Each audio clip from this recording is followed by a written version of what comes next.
Greetings, everyone. Pete Pardo here from Sea of Tranquility. Welcome to another episode of 4Fusion Friday. You may be thinking it's in the prog seat because we have a special guest from in the prog seat, and we got four prog seaters here in the Zoom seats. But it is 4Fusion Friday, first Friday of the month, and we've got a very special Jean-Luc Ponty episode theme for you here today. But before we do that, let me introduce the crew.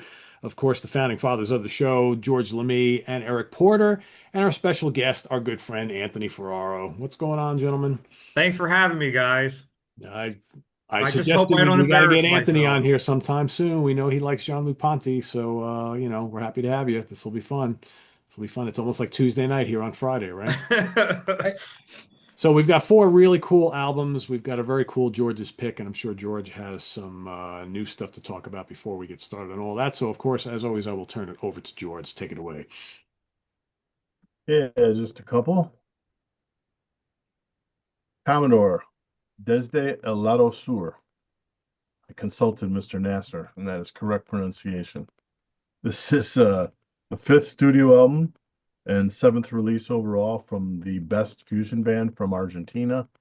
They're a quartet, standard guitar, bass, drums, keys. This one, as usual, this is another good album. They're not the most bombastic band out there, kind of more just quality tunes. There's horns on one track on this one, strings on a couple tracks. Unfortunately, there's one vocal track, but another really good album from them. All their albums are good. Probably only to be found on the streamers, though. They stopped making hard copies a couple albums ago, and you couldn't get them anyways. Argentina postage is insane. So it's up on YouTube if you want to check it out. The other one, it's Grand Discovery with Andre Nieri. This is Reconnected. This is just an EP, short EP too, like a little over 12 minutes. I mean, all these songs are short. These guys are like the borderline between prog and fusion. Powerful stuff, cinematic stuff. They're a couple brothers from Finland. We had them on one of their albums on the Brothers show that we did. This time, Andre Nieri comes on board. He was a guitar player for Virgil Donati for several years to get an idea what he does. Really good hybrid player. Unfortunately, these guys just work glacially slowly. I just accept the breadcrumbs as they get doled out. This is the first since 2021, and then 4 years and they come up with an EP. So that'll tell you how they work. But I like it so much. I'm down for whatever they put out. So this is Bandcamp only, but do check it out because this is powerful stuff. Did you check it out, Eric? I did. I got two spins in after you Okay. told me about it, but like you said, you kind of just start getting into it and it's over. Yeah, So 12 minutes is not a lot. yeah, it's not a lot of time. Yeah, it's frustrating, but that's how they do. So Better than nothing. yeah. All right, let's go to the square. This is a suggestion from Pete. And as soon as he suggested the topic, he had an Anthony attached to it. One of the very earliest Prog Seed videos we did was a Ponty episode. So we know we all like Ponty. The guy been around since the mid 60s. He had like 10 albums before these Atlantic Years albums that we're going to talk about, which a lot of people don't know. But I think that we made the decision to skip the Enigmatic Ocean and the Imaginary Voyage because they've both been in the square before. So looking at these, we'll do chronologically. We got Upon the Wings of Music, 1975. Aurora, 1976. Cosmic Messenger, 1978.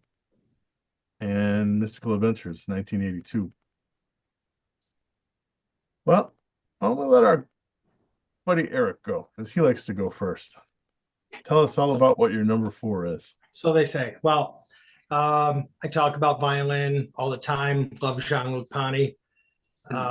So this was a fun one. This was a good month to just sit and listen, go back and revisit some stuff that I haven't listened to in a while. One that I haven't listened to in a very long time is my number 4, and that's Mystical Adventures. I want to make sure I get the names right. I know you'll correct me if I'm wrong, but it's Rayford Griffin on drums, Randy Jackson on bass, Chris Ryan on keys. And as Ponty usually does, opens up with he's got his suite. There's always a suite somewhere in these albums, right? So the title track is I believe, a 5-part suite. Yep.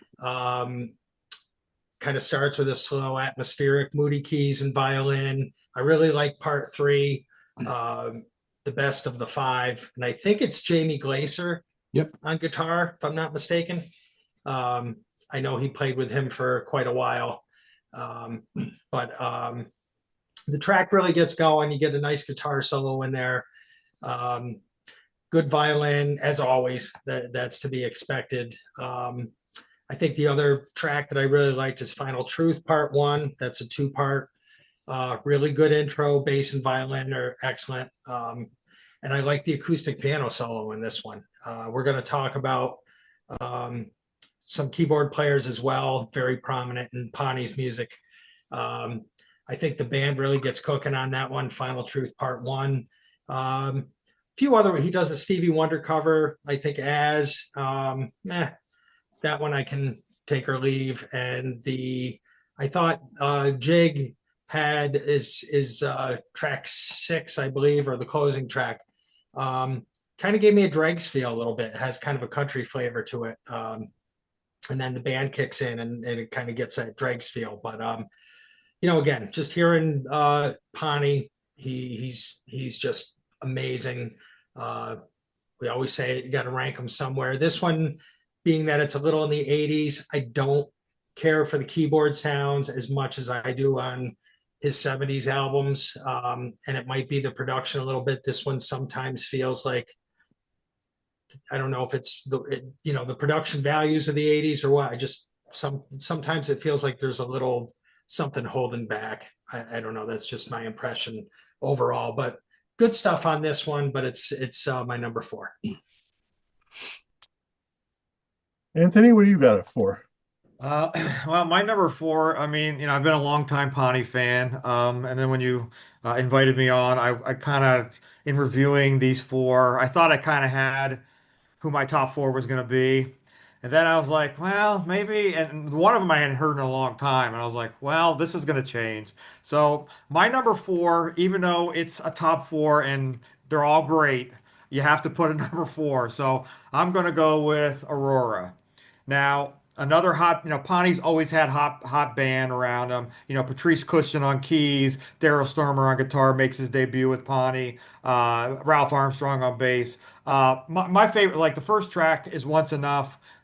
That's like Sturmer all the way. That's like a Sturmer jam solo, pretty much. Usually on Ponty's albums, you don't get a lot of guitar solos. Like you do get a guitar solo on what did you say? Mystical Adventures Part 3 with Jamie Glazer, Eric. Yep. But this track opens up and it's a burner with Sturmer. I mean, he really goes off on the guitar.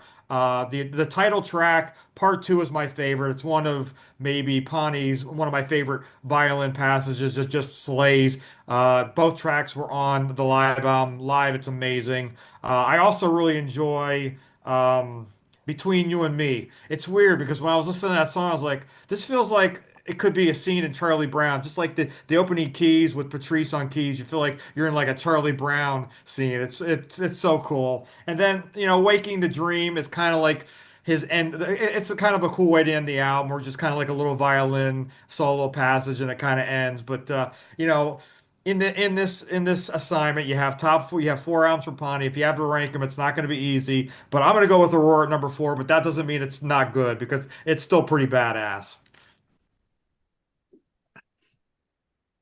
I don't think you're going to follow that, Pete. What do you got? No, I'm not going to follow that, but I think our ranking is going to be all completely different here, which I think shows you the strength of these 4 records. I mean, there's no wrong answer here.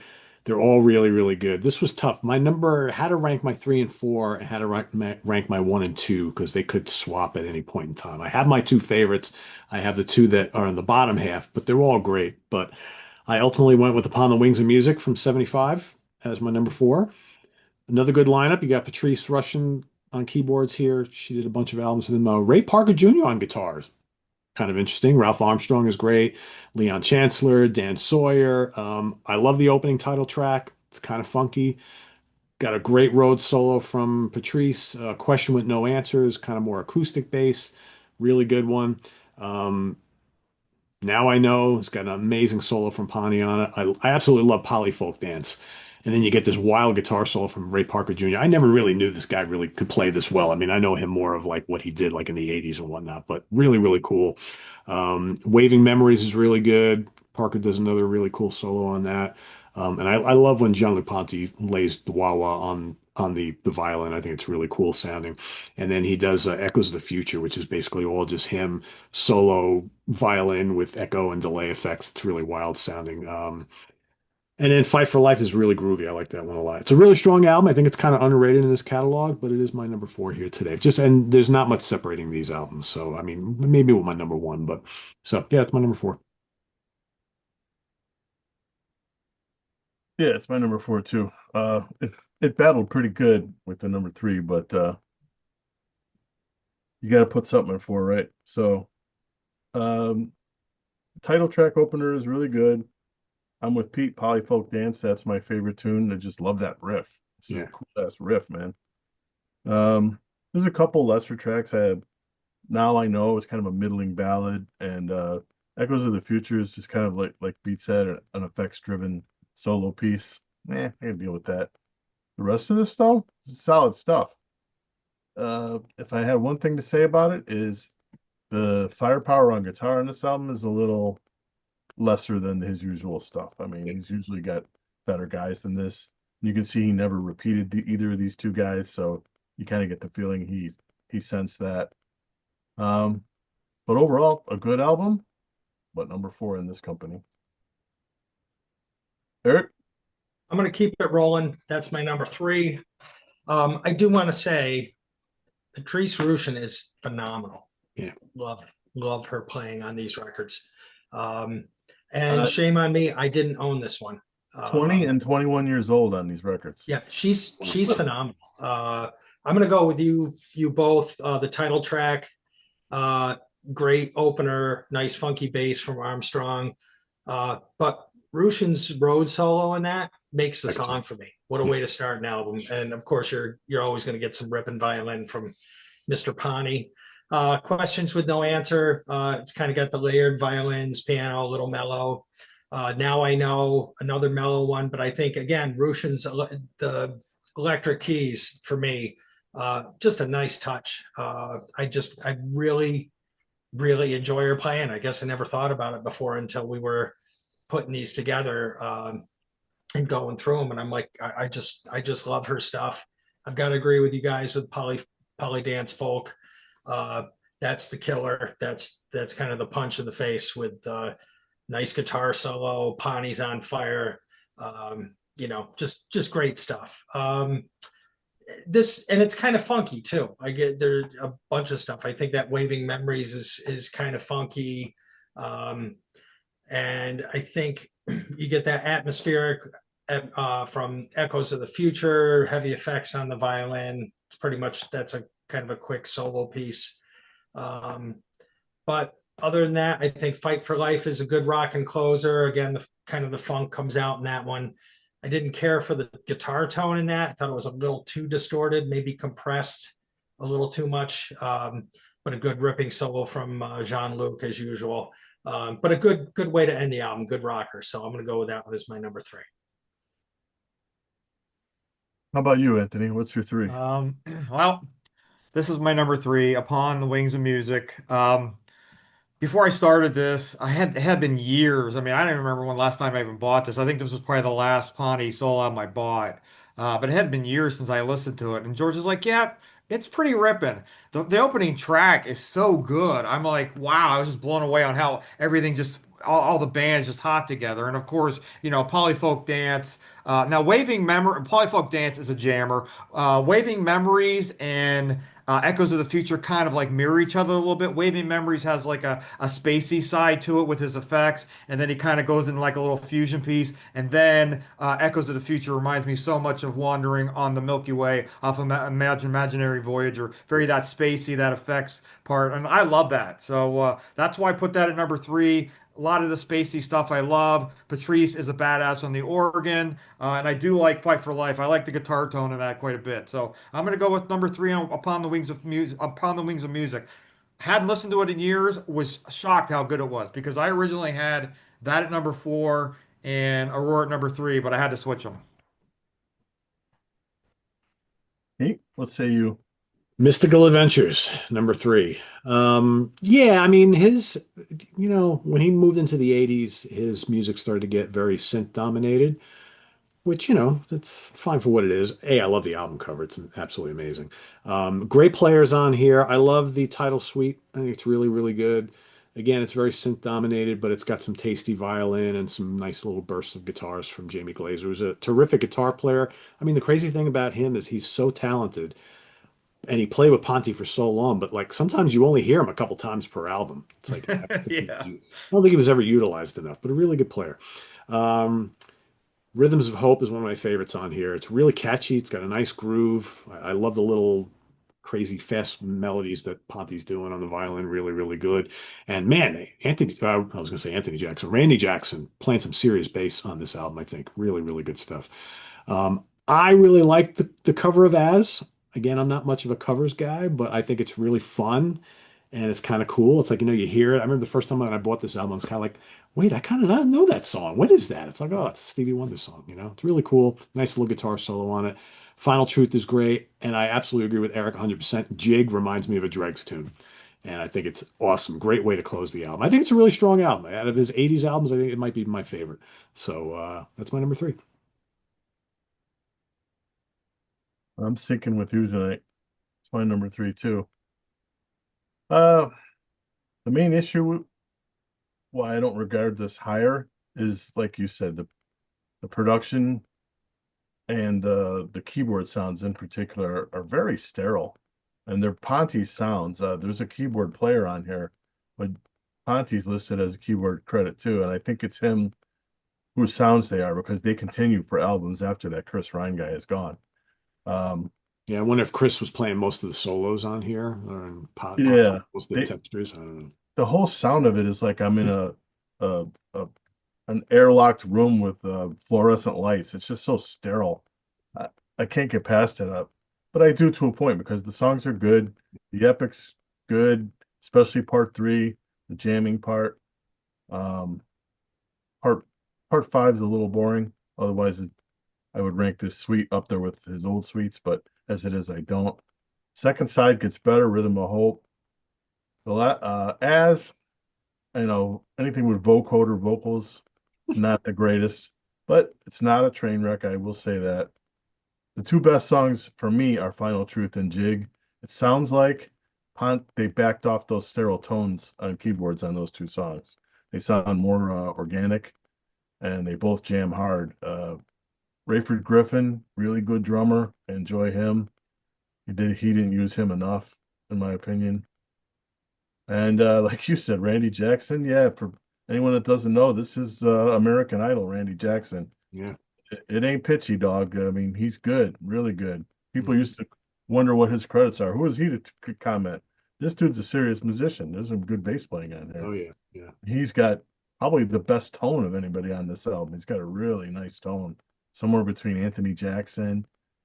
He's right in there, that kind of a bass Nice tone. and high in the mix, too, which I like. Yeah, he sounds great. I think he's got one solo on here, but yeah, it's a good album. I just wish the production was more in line with the old stuff, but what are you gonna do? That's why it ended up at three. Eric? Going round and round on my one and two. Hard, So I I know. got to go. There's a sentimental value to number one, so I'm going with Cosmic Messenger at number two. I kind of feel like I miss Patrice on this one a little bit. And Zavad's amazing, but I don't know. There's something about her playing and going back and listening to these four. I felt she really stood out. Um, but again, this is a great record. Cosmic Messenger, the title track, little spacey intro. Anthony, I know that's your thing. Then the jamming kicks in. It's almost like one of those progressions. It's like you feel like these guys could go on forever, like soloing back and forth. It's just got one of those, and I love the descending keyboard and guitar lines to end the track. Art of Happiness has some hot guitar leads. Um, my other one, Fake Paradise. I love the bass and the drums in that. Good lead lines. I love the contrast when the drums go to more of a straight beat. It adds some punch to the song, I think. But I went back and forth on this one, and then Egocentric Molecules. Awesome violin and key intro, great rhythm section, and the guitar kicks things off with some rip and lead work, great bass. This is a great record, but it is my number two. For sentimental reasons, my number one is my number one. So we'll get to that one later. All right. Anthony? My number two is I'm gonna go with Mystical Adventures. You guys have pretty much said a lot about it. One is this is one of my all-time favorite covers. I just love the artwork. It's just so majestic, and you can get lost in it. I mean, it's very I'm gonna say it. It's very prog. Oh yeah. But as, you guys were saying we were talking about the suite. Actually, my favorite of the suite is actually the opening part one of the suite. I think it's so spacey, and I love the keys and violin. Rhythm of Hope. What a badass Randy Jackson bass guitar part towards the end of the song. Total badass. I forgot how good that was. I forgot that As was a Stevie Wonder remake. I kind of like it. It's very 80s. It kind of fits kind of like the time period. So I kind of dig it. Final Truth is very good. Jig is very Dregs-ish. My story about Jig is when I saw Pawnee and John Anderson when they were touring back in 2015, they opened the second set of the show with Jig, which was total awesome. So I'm going Mystical Adventures as my number two. And what does John Anderson do when Jig plays? Did he write vocals? What's that? What does John Anderson do over Jig? Did he write a vocal line or what? Do you remember? I don't think so. Tambourine, May man. Come have. on. Tambourine. It's been so long. He may Uh, have written a vocal. It was kind of, but just the instrumentation was awesome. I And missed that Jamie one. was on guitar. Yeah. Okay, it Pete, was my first time seeing Pawnee. I was in heaven. what you got at two, Pete? I have Cosmic Messenger. Great album. Could have been my number one too. But this is great. I mean, this is one of his best albums in my opinion. Um, Title track that opens is just great. It's dreamy, spacey. I love the swirling keys. I love the majestic violin solo. Uh, I mean, The Art of Happiness, man. What a killer guitar solo. I can never pronounce this guy's name. Peter Maunu? Is that how he says his name? Maunu. Maunu? Oh, he's really good. I feel bad for Joaquin, who barely gets any solo time on this album, but Peter's the one slaying it. I love Alan Zavad's playing on this album. Don't Let the World Pass You By is a terrific, he's got a terrific synth solo in that, really good. Puppet Stance, kind of funky and upbeat, kind of rocking. Great Pawnee solos in that. Fake Paradise, another great Munu solo. And of course, Egocentric Molecules might be my favorite song across all of these albums. Really good. Some blazing guitar, great violin solos. For me, the reason I put it at number two, Ethereal Mood and I Only Feel Good With You are kind of snoozy. They're okay. But I think there's songs I enjoy more, and it's a little more consistent start to finish my number one. So I put this one at number two. But it's a great album. So Cosmic Messenger. Me and you tonight. Wow, look at that. Uh, this one was the jumper for me. I almost put it down at three. I almost put it at one. I was like, each time I listen to it, I'm like putting value on things that I maybe wasn't putting value on the last time I listened to it. Um, the opener, yeah, it's kind of a non-standard opener for him. He usually likes to do the punchy opener. Like you said, this one's kind of like a dreamy, swirly kind of thing. Um, Good song though. I mean, Art of Happiness is good. Don't Let the World Pass You By. That's got a vibe all its own. That's upbeat, just a really cool melody. I'm with you on the two ballady pieces. They're a little. I Only Feel Good with You, in particular, a little bit snoozy. Um, my favorite songs are Puppets, Fake Paradise, and of course, Egocentric Molecules. That song, it's an all-time Ponty song. Ralph Armstrong's bass line, and the bass solo. He kicks that octave on. That is so cool, man. That's one of the first songs of this entire genre that I fell in love with. I just love that song. And actually, when I was a freshman, you couldn't get in the talent show as a freshman. You had to wait to put in to be a sophomore or later. But there was a band that did Egocentric Molecules at the tryout. And the guy Jimmy that played violin, he ended up in the Chicago Symphony Orchestra. So, he's Wow. pretty serious. They didn't make it, but it was interesting to hear them try out with it. Yeah, Fake Paradise. I love the timing in that one, the staccato feel of it. Basically, there's no real down songs other than maybe I Only Feel Good with You, but there also is a little less of the songs that punch me like there is on my number one. So that's why it's number two. What's your number one, Eric? Aurora. And with sentimental reasons, being a Genesis fan, uh, Daryl Sturmer, and this was the first Ponty I ever bought. And again, I feel like the combination. I love Tom Fowler, great bass player. It's got Daryl. Patrice is on this one as well. And the opener is Once Enough, just a great open riff. The band is driving, great bass and guitar and violin. Rushin again, those electric keys. I don't know. I just love this. Kind of reignited the love affair for her. I don't know what it was, but the stuff I listened to her play. I mean, I'm usually focusing on guitar, and I found myself listening to the keys. Just love what she does. Um, Renaissance. I really like this track. I think the acoustic guitar. Uh, I always enjoy hearing that. It's kind of a nice contrast to the heavier stuff. Um, Very impressive from Sturmer, I thought, and Rusha never fails. I think her piano part is lovely in that. Aurora Part 2 is another one of my favorites. The guitar and violin kicking the track off. It's kind of got a countryish flavor, but they find that groove and Ponty solos over the top. It's just terrific. And Rushin and Fowler. I mean, go back and listen to that if it didn't hit you. There's some great combo between those two and that tune. And Sturmer gets some time to shine, which I think I found on this record. It seemed like there was a lot of, it's Ponty obviously, but I felt like everyone kind of had plenty of time to do their thing. Passenger in the Dark, again, Rushin, I think outstanding in this track. Um, Sit Back, Sturmer has a little wah in his tone on that one. And again, Ponty letting these guys kind of play. And Between You and Me, the keys and violin, open that one, playing in unison over the main melody. It's got a little funky turn to it. Again, I love the keys, and we always love what Ponty does. The only thing I thought the closing track, Waking Dream, I like to kind of go out on a high in that one.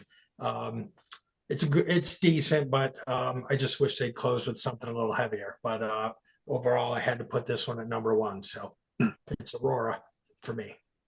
So, we're sitting here like talking so highly of Patrice. And so while you were going, I was looking up some of the other stuff that she's done. I mean, there's a whole bunch of albums that she appears on as like a side lady by other notable artists. And I'm like, ooh, I've never heard that. I wonder how those albums are. Might have to I've seen check it like out. Right? Eddie Henderson, Sadao Watanabe, Herbie Hancock, Kenny Burrell. I mean, well, obviously we know her from the Cab album. And she's got a whole bunch of solo records, which I'm like, Yeah, and a bunch from the 70s. Like, I wonder who plays on them. I'm gonna have to look into that a little further. So, because I agree with you, I think she's fantastic. she is. Yeah, yeah, I sense a rabbit hole coming. yeah, yeah. Probably. Crown your champion, Anthony. I'm gonna go like Eric. I have a sentimental value one too. I'm going with Cosmic Messenger. My story about Pawnee goes like this. So a good friend of mine back in like 94-ish, I went over his house and he showed me this album that he had was Enigmatic Ocean by Jean-Luc Ponty. And he was kind of like explaining to me who Ponty was. He played with Zapp and whatnot. I'm like, oh, all right, cool. So of course I was kind of like in my mega like searching for prog phase during that time. So I went down to my local because he had just bought it there, and of course he was out. So what did he have? He had this. So from the first track, I was hooked. It's so spacey and dreamy. Art of Happiness, I think, has got such a cool bass line from Ralph Armstrong. This also probably contains my all-time favorite Jean-Luc Ponty song, which Pete says is a snoozer, Ethereal Mood. Egocentric Molecules, I knew Eric would love. It's a banger. Lots of great guitar by what's his name? Oh, Ralph, not Ralph, by Peter Manu.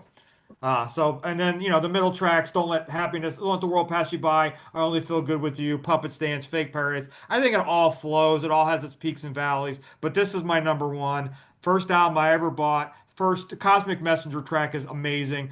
George and I have a couple of boots from this tour. Ethereal Mood is dreamy and just major prog. So I'm going with Cosmic Messenger number one. Tell us about your number one, Pete. We know what it is. Yeah, so it's Aurora. Ironically enough, not the first Ponte I ever got. The live album was the first thing I ever got from him. And then I loved it so much I started to get the studio albums where a lot of those songs came from. And that led me to Aurora and Messenger and Imaginary Voyage and, you know, all the others. I love the lineup, first of all.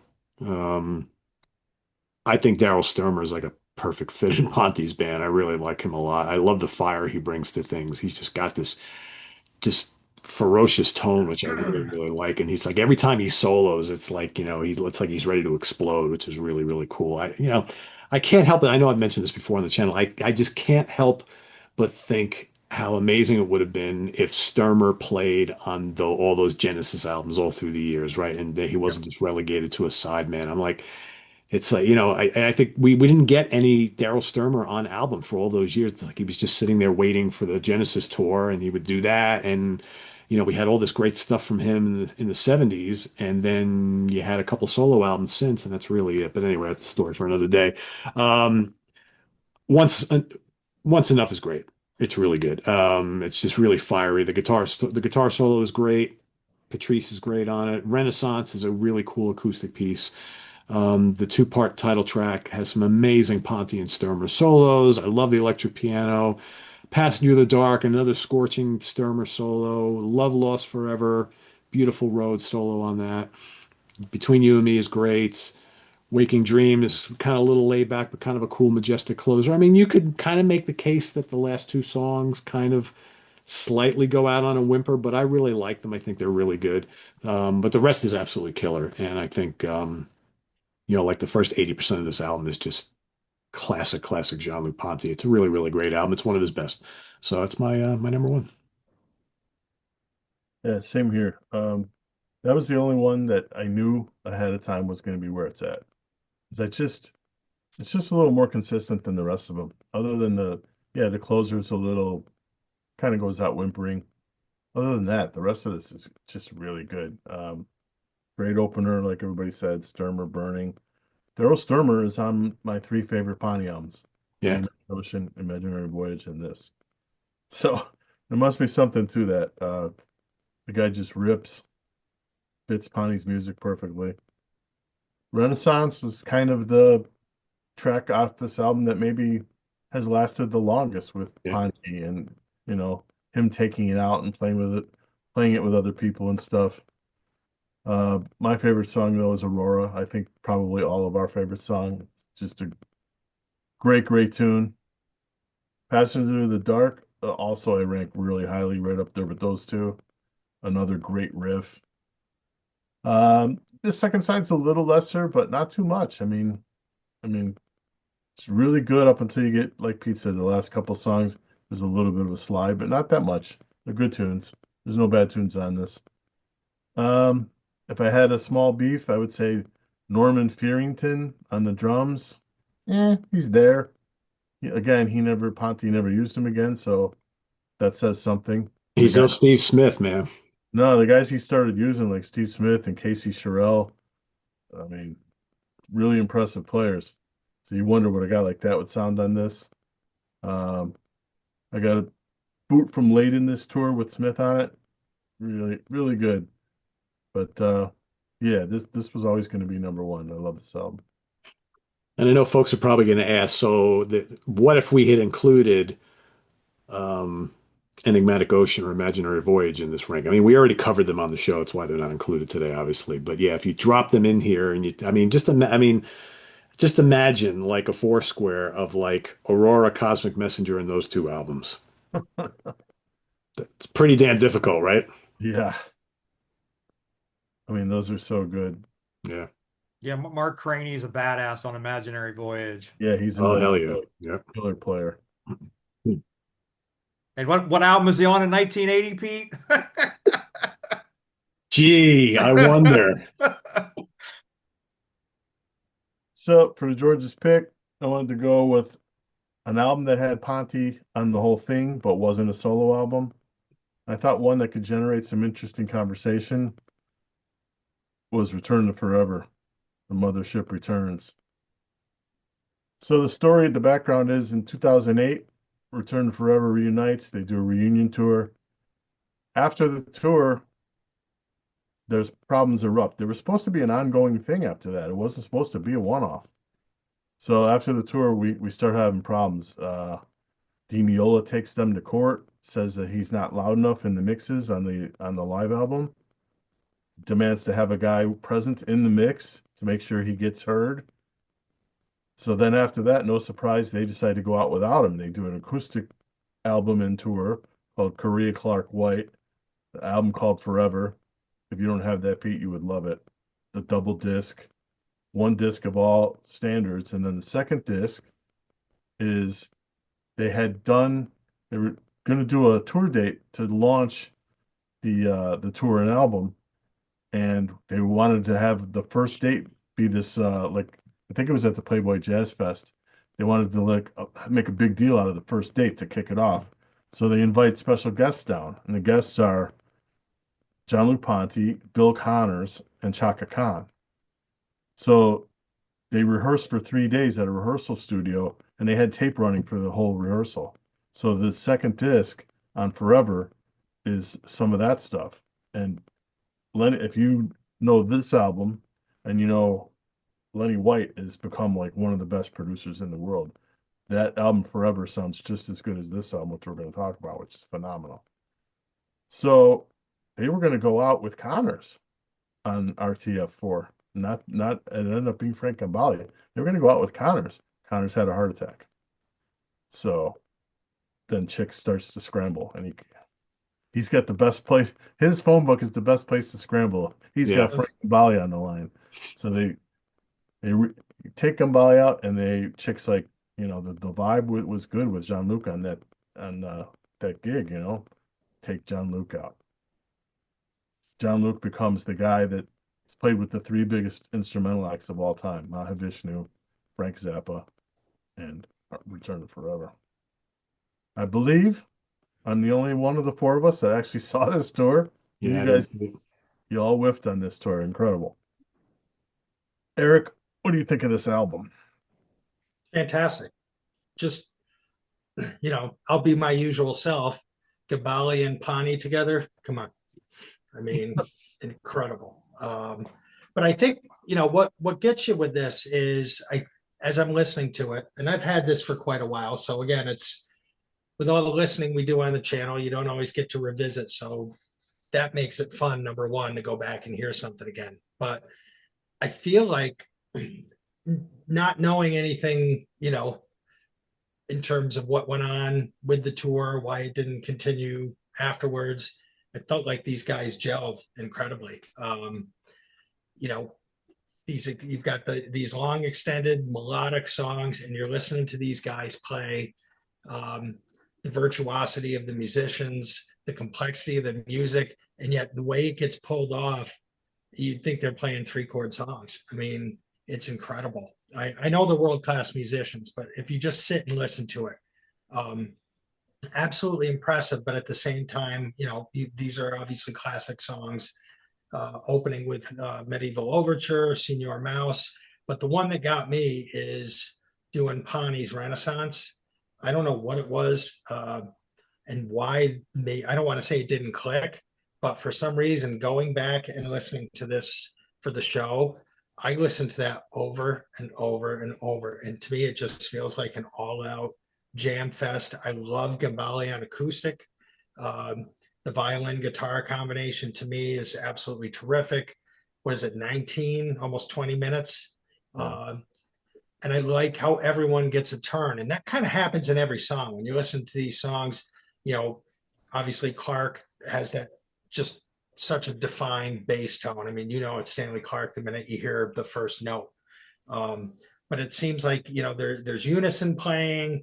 I love how Chick kind of dances around uh, with his chords while maybe it's Pawnee and Gambale, and then he'll jump in and you'll get the three of them playing something in unison. But at the same time, it sounds like they're up there improvising too. It doesn't sound like everything is, all 19 minutes or note for note and we play the same way all the time. I mean, I can imagine these guys changing things up. Um, and that ended side one. Side two has After the Cosmic Rain, Romantic Warrior again is kind of a really mellow. Uh, the piano, you got, I think it's does he have a cello or a stand-up bass? It almost sounds like he's using the bow in that in certain points. But I love the acoustic side to this. I don't know if everyone's in agreement with that, but I thought it was terrific. And then of course you get School Days, which that classic riff, and then Beyond the Seventh Galaxy ends it. But um, yeah, dumb move not seeing this tour, but I love this. Thankfully, there's video of it, right? Thankfully, Yeah, there's video. exactly. But and it's like you said, it sounds great too, George. I mean, it's a great recording. I don't know, it's amazing to listen to these guys play, and whether you're a musician or not a musician, it's just if it doesn't blow you away, I don't know what you're not hearing, because it's absolutely incredible. You like it, Anthony? Oh yeah, because I think maybe you had given me a copy of this, and I had never. Yeah. I mean, I don't know how I missed it back in, was it 2012? This was released, or it was around the tour, wasn't it? Tour was 2011. Yeah, this came out Yeah, 2012. I don't know how I missed it. It's almost like I missed the Holdsworth tour because he was playing like 2 hours away from me. I should have gone, but that happens. But as Eric says, I love the Romantic Warrior tunes live. Medieval Overture, Romantic Warrior, School Days. I mean, that's always got to be played live. I mean, that is one of the badass. It's just the signature bass tone from him. So yeah, it with Pawnee, anything's good live. Look, I mean, with his stuff with Mahavishnu, his stuff with Zappa, amazing. Yeah, Zappa Plays Zappa opened this tour. So him and Gambale were taking turns coming out and playing a track with Zappa Plays Zappa. Oh, At nice. the show that I got, Pani came out and played. Uh, it was really cool. Jeez. Jesus, I can only what the hell assume, did we miss, Eric? I can only assume Pete was in the hospital. The only reason he didn't go to this tour. I don't know why I didn't. Yeah, I'm trying to think like what was I doing in 2011 that I didn't. I don't know. Who What do knows? you think of the album? I love it. Yeah, I've loved it since it first came out. I mean, I remember at the time because I remember I didn't get to see them with Demiola, and I was pissed about that. And then I heard that they had the little brouhaha, and then he was not going to be a part of it, and I was disappointed. And then I heard like who the lineup was, and I've always been a big Gambale fan, and I've always loved Ponty, and I'm like, oh well, this has got to be interesting, and I just love this. And I have to echo the production on this. This is an amazing sounding live album, and Yeah, like one of the best you'll ever hear. It's so good. And I love watching the video of this too. And I especially love how like Lenny, his drum kit is like right in the middle of everybody. And they're all just like right there next to each other, like they're hanging out in someone's like living room or something playing. It's so awesome. And hearing Gambale and Ponty together, like going back and forth is just like it's like a dream come true. It's really good.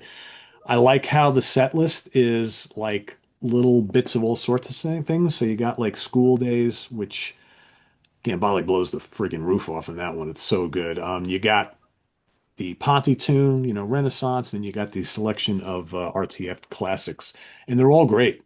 They're all these big, long, epic length, and just so good. And the funny thing is, it's like we're talking so highly of this, and we don't really mention Chick all that much. He's there doing his normal Chick stuff, but he's just letting everybody do their thing, and it all really, really works. And they come across like a band that's been together for ages. And it's funny, this lineup was just kind of thrown together, and let's go do it. And it doesn't sound that way at all. Yeah, it's really good. I had a lot of fun revisiting this.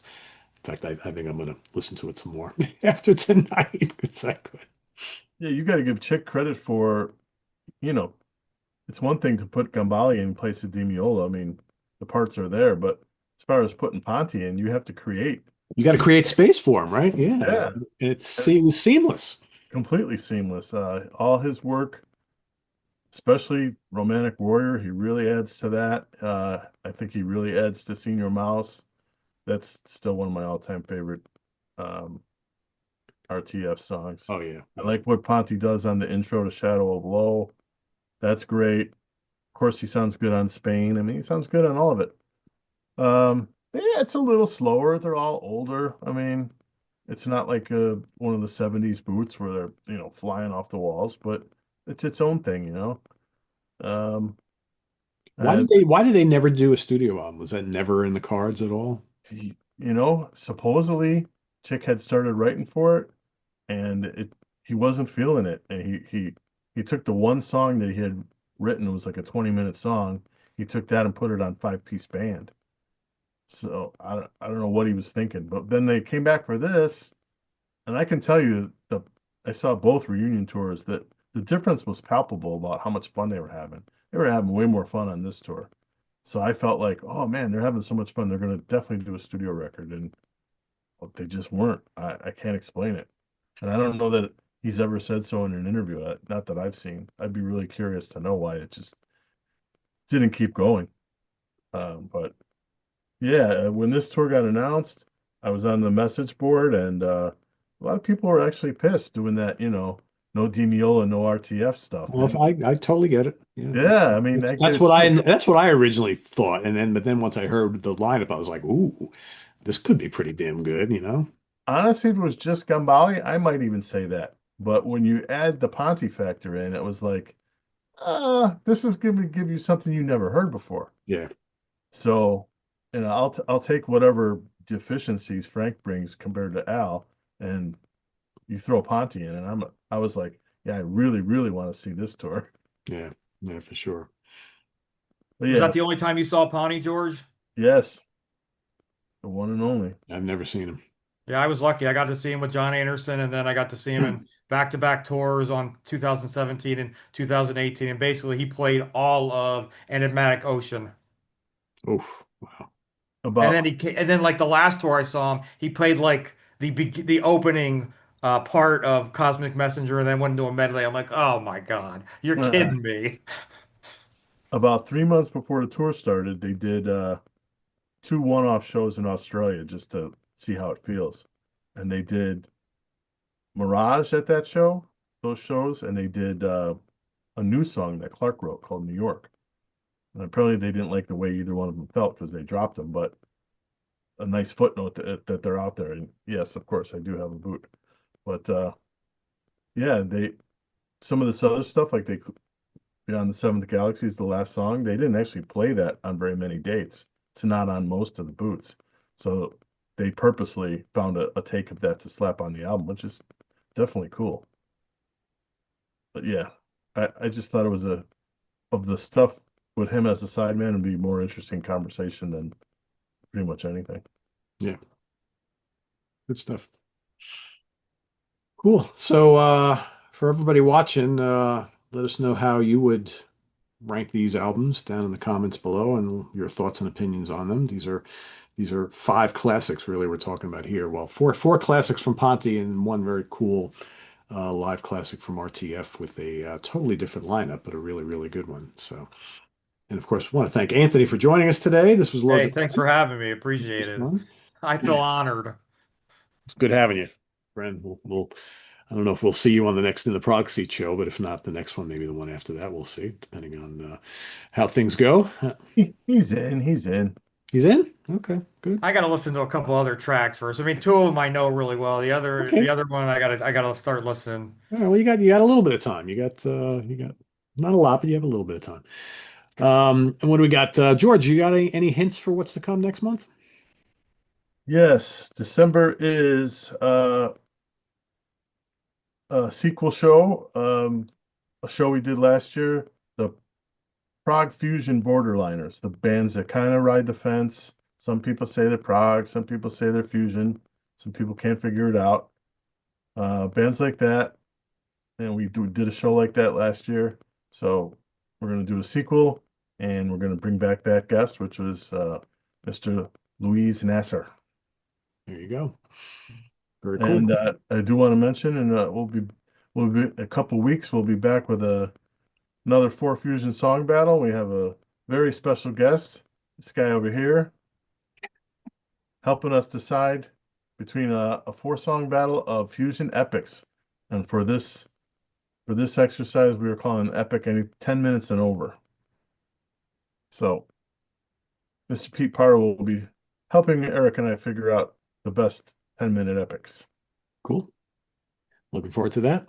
And we'll see you all then, right? So between now and then, please visit us on the web at www.seatranquility.org. We're on Facebook, YouTube, and Instagram all the damn time. All the damn time. And please hit that subscribe button. It's very, very important. And click on the notification bell so you get alert of all of our content as it posts. And please do hit the like button before you leave. You got all the links down below to help out the channel if you do choose to do so. Thank you for all your support, folks. It's greatly appreciated. And we'll see you soon here with more stuff. What is that more stuff you might be asking? Pete, what the fuck is coming up on the channel this weekend? Well, I'm going to tell you right now. We've got a double shot of album homework assignment. One of them featuring Mr. Lamie and the Bray Dog. The other one, Karen La Preziosa and Ryan Scow. That's coming up tomorrow evening.